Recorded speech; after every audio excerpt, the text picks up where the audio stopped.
Robert Everett and Mangia.tv, streaming live on Twitch, streaming live at Mangia.tv, and we are going to test out technology tonight. And I got to tell you something, my competency level, about a 6.5 maybe.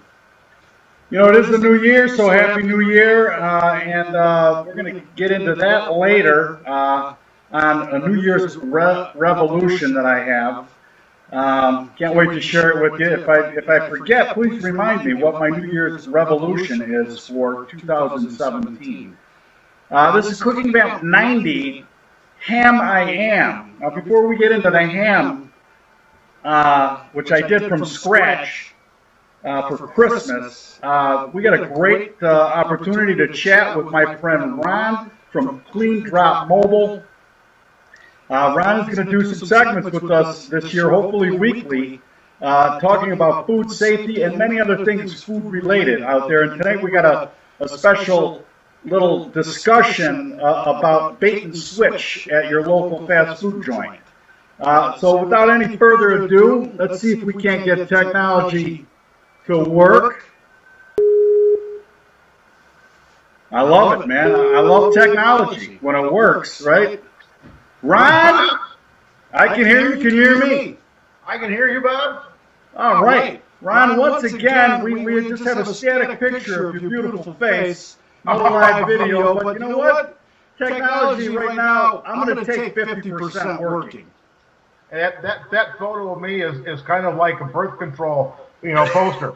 Now, wait a second. It could be one of those where you know it's time to go home. You've heard that joke. Ron, listen, I know you can't see the home screen at Mangia TV, but before we even get to that, Ron, you are the inventor of CleanDrop Mobile. Why don't you tell, and I've had you on before, but let's refresh everybody's memory, what exactly is CleanDrop Mobile? CleanDrop Mobile is our Twitter feed, social media. So if you have a problem with a restaurant regarding food safety, food poisoning, you reach out to us. We talk to corporate. We get the health inspector out there, let you know what's going on. And, we do Restaurant Impossible basically every single day. We just make sure that place gets cleaned up. Absolutely. And we don't have to talk about too long about, in fact, one or two words about the need for restaurant cleanliness, because the end result is where nobody wants to go, obviously. I know when we talked last time, you even reached out to school kitchens and corporate kitchens. Is that right, too? Absolutely. I mean, we don't care. Nursing homes, you would, if it's a commercial kitchen and it requires a health department sticker, we're there.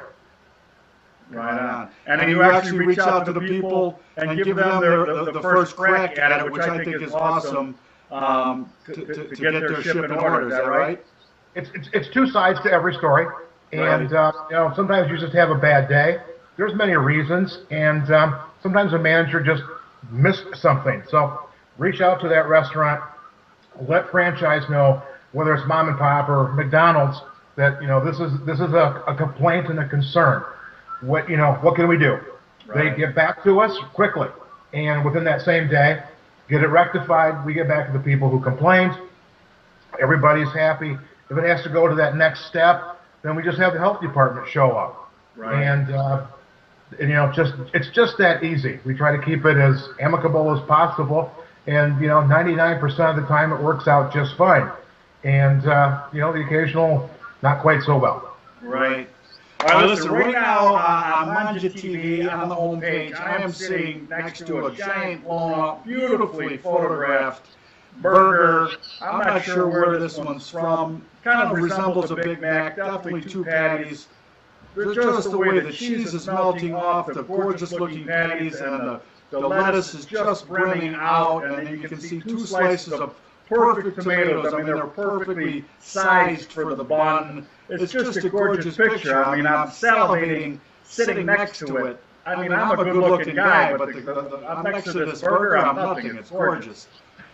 But I know that people have been reaching out to you at CleanDrop because there seems to be a little bit of a bait and switch going on, especially in the fast food industry. I'm not saying that doesn't happen with mom and pops, but tell the imagination what you can do when you get that burger on your tray, or you get it in your, the worst is just like Pesci when you're in the drive-thru and you've driven away, and the thing is no resemblance to the photograph that got you in there. Tell us a little about what's going on and what people can do. Well, we noticed a trend last fall, right before Thanksgiving, and I think it goes back to Arby's commercials that are like, we have the meats, okay, Right. And that's a great commercial in James Earl Jones' voice, and they show this fantastic looking sandwich, okay, and then when you actually show up there, that is not anywhere near what that looks like. And I think it suddenly opened up a bunch of people's eyes, consumers going, wait a minute, I'm standing here at McDonald's and this is what a Big Mac is supposed to look like. What is this? And we actually now get more complaints to a point about what that product is. And what we discovered is that if you walk into a fast food or you're in a drive-thru, you have to pay before you get your food. I guess there's a reason for that, because most people would go, look, never mind, I'm good. Yeah, absolutely. Pay the man first.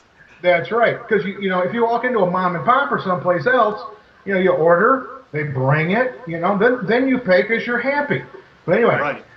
go back to you give the person your money and you get your receipt, and they hand you this thing. And what I tell people is that before you walk too far, open that thing up and take a look.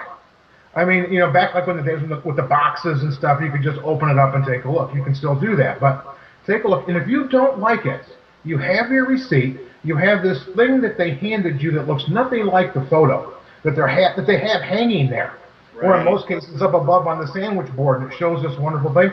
Walk over, ask for a manager, tell them that you would like your sandwich that you paid for to look like the picture, which got you in the door.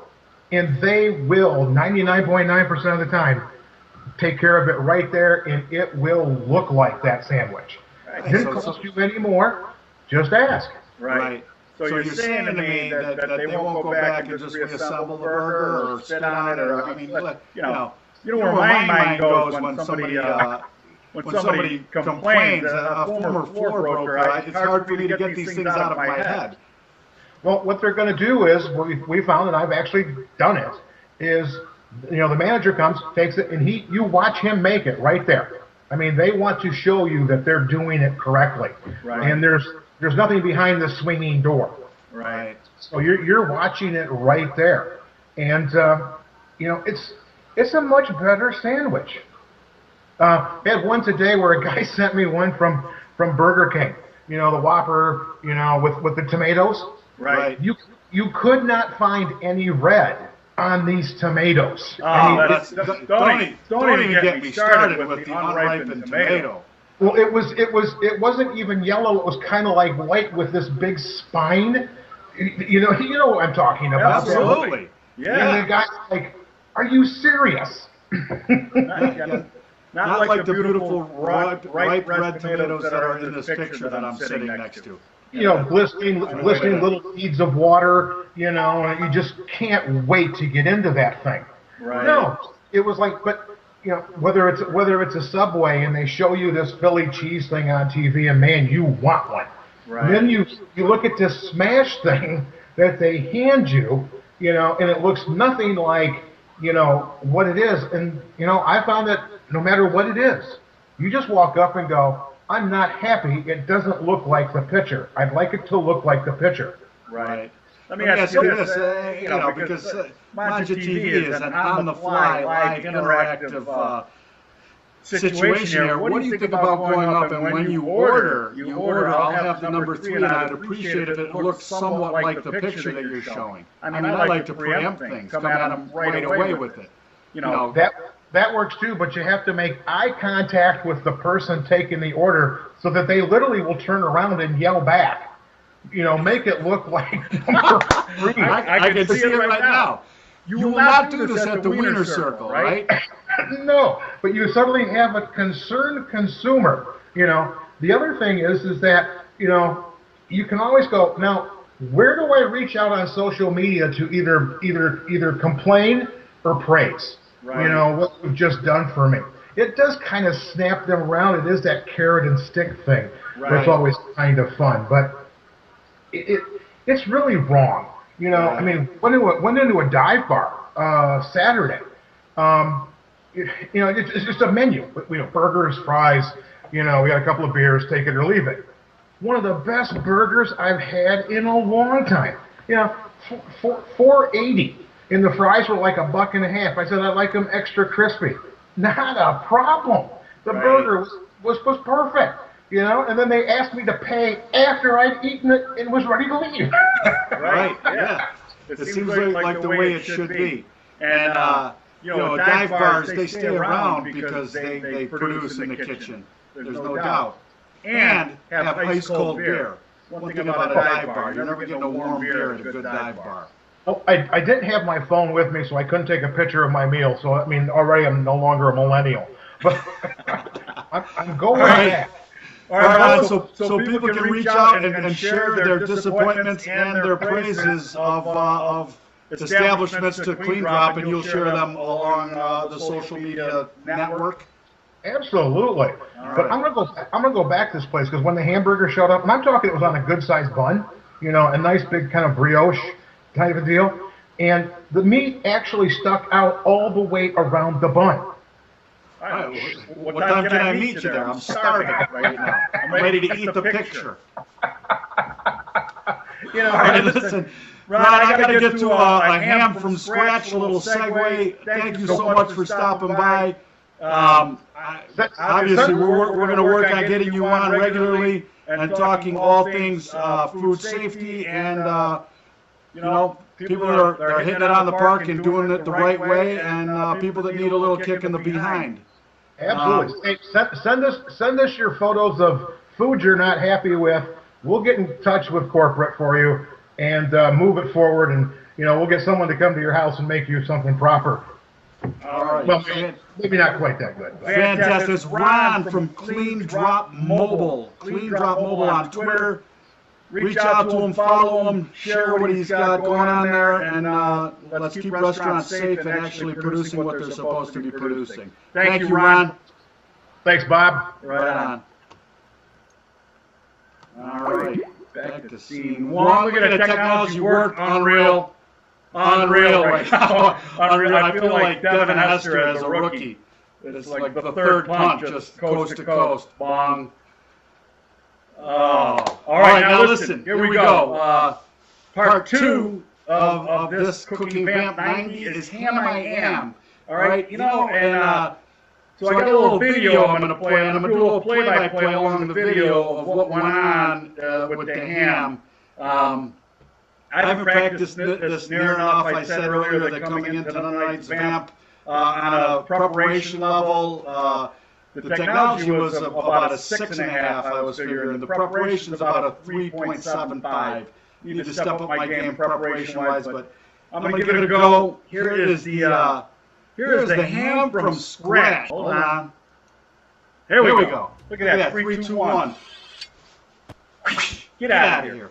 All right, so I'm walking through Safeway, and there's this monster leg of a raw ham. It's a pig leg. That's what a ham is. It's the butt, right?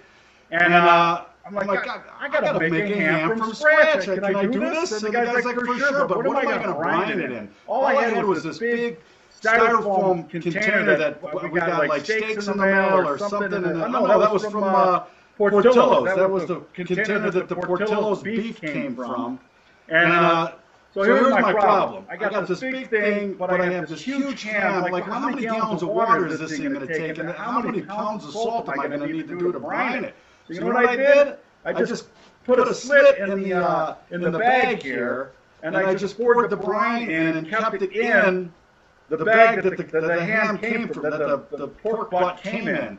And the brine sat there 4 or 5 days. 5 days in the brine. I was able to use the the towels and whatnot, because there was a bunch of ice on the bottom. I kept the towels pushed around it, so I kept pushing the brine up and around. And after 5 days, look at that. Look how beautiful it was. I pulled it out, built a nice fire, cracked the bottle of wine, and gave it a nice rub. That's what you got to do. You got to rub it up a little bit, right? Played some soft music, got it ready for the smoker. And the eve before the eve of Christmas, I set my alarm for 4 a.m. Because I'm figuring on like a 12-hour smoke on this thing. So that's what I did. All right, and here's my timing. Bong, wrong. All right, and then how about this? In the brine, it calls for salt, and I use 2 full packets of sweet Cajun dry rub, and then another full thing of sweet rub on it. This picture is important because it shows there's snow on the ground, and you just got to shovel around the grill before you shovel the driveway. All right, that's what you have to do if you want to grill 12 months a year. And they are killing us here in Central Oregon with the snow, man. If I wanted this much snow and cold, I'd have moved to Maine. All right, 225 on the grill. Look at this thing going, man. This is about 6-7 hours in it. Look at all those holes in it. I stabbed it with a knife like I was in an alley fight. I hit it about 7-8 times so then I could hit it with maple syrup. All right, I went with the maple syrup in the squeeze bottle, and in all those holes that I had, after this altercation with being in this pig butt in an alley, and I stabbed it a bunch of times, breaking through that skin. So I can actually bottle feed this thing maple syrup. Look at this. Oh my God. Like, bottle it and burp it. 6, 7, 8, 10, 12 hours. Yes. How about a little spray on top? For sure. Why not? All right? But that's why I look at bottle feeding it. Call it a burper. And you just let it go. How easy is that? Look at that. How much fun. The technology worked. Unreal. So the ham, here's the takeaways, all right? Here's the takeaways. The ham was not quite all a ham. It was like, 2/3 ham. He didn't brine long enough to become a full-fledged 100% ham. So you heard the turducken. What I ended up was like 2/3 ham, right? 1/3 pork roast, which is fine by me. I love them both. In fact, if we could perfect this, I think we got something here. You know what I'm talking about? 2/3 ham, 1/3 pork roast, all the same thing, only the same 15-pound hunk of meat. I don't know what we're going to call it, right? What do we call it? A bag of rubs if somebody comes up with a good name for the 2/3 ham, 1/3 pork roast. All right, so that's it, man. Ham from scratch was so easy, and I knew it couldn't be hard. There's very, very little in cooking that is super hard, other than baking, because baking is science, and you can just screw that up easy. My hat's off to bakers. Other than that, cooking is not that difficult. It's just not. All right, so the ham, it's brine it, let it sit a week, depending on how big it is, 2 weeks, right? Season it, smoke it, and then eat it. And as Adam would say, let's do a vamp on what's the best protein for Christmas dinner and why is it ham? I've done that before. So it was great though. So we had the ham, right, and then we had pork roast in the middle, right, and we made pork roast sandwiches. Unbelievable. Then I made, and next week I will share the video and talk about split pea soup and power tools in the kitchen. I mean, I think that needs to be a vamp. The Instagram video got a ton of views, and so I think it deserves its own vamp. All right? All right, here we go. On New Year's Revolution, I saw, I've always been on a quest to try to eat healthier, exercise more, clean my thought process up. One thing I learned that the human diet used to consist, the average person years ago, I'm talking years ago, would consume 1,000 different things every year. All right, 1,000. Think about it. They talk about eating the rainbow. How about eating 1,000 different types of things every year? Now we're down to about 30. The average person only eats 30 different things a year. How brutal and boring is that? So I made a New Year's resolution to try to eat more things, all right? And I'm going to try to eat 10 times more than I normally do, all right? That's a big goal. 300 different things in 2017. All right, you do a little bit of math will sneak up on you, but you divide that out. And since we're already 2 weeks into the year, I got to start eating 6 things, 6 different things every week just to get to the 300 threshold. I challenge anybody out there to join me in this, by the way. 300 different things. Now, I think that's so hard that I think we got to add things that count, right? So different spices are going to count, right? Different herbs are going to count, and different varieties of stuff that you already eat are going to count. All right, so that's going to make it a little bit easier because I've already been hitting like different types of tomatoes. What did I pin? What did I eat? This little fruit from South America made chicken salad with it. It's phenomenal. And I had the thing, there we go to the preparation again. I had it. It's downstairs. I can't pronounce it for sure without looking at the package. Pinochet, he was a dictator, right? I don't know. A little yellow South American fruit. A ton more vitamin C than oranges. Really nice, tart, and the chicken salad was phenomenal. I know Allison will be rolling on this because she's very against grapes in her chicken salad, so this South American fruit cannot possibly fly. All right, listen. Thanks for showing up. Happy Monday. I don't know who you're rooting for tonight, but I'd kind of like to see Clemson take this. And I'll see you next week on Cooking Vamp 91, Power Tools in the Kitchen. Next week, Power Tools in the Kitchen. All right? You guys have a great week. Listen, go to sellerangels.com and buy some of the best boutique wine available. If you're in Chicago, visit Chicago Helicopter Experience and take a heli tour of the city. On Seller Angels, use Mangia wine, and they're going to do the shipping for you, 1 bottle to a case. And mention Mangia at Chicago Helicopter Experience and get $10 off your tour of the fantastic city of Chicago. All right, listen, we could all put our collective heads together and tell Mother Nature to stop snowing on Bend. I would really appreciate it, and so would the city and their snow removal people who have no idea what they're doing. You guys have a great week. We'll see you next week. Thanks for showing up. Do yourself a favor and cook somebody a meal, would you?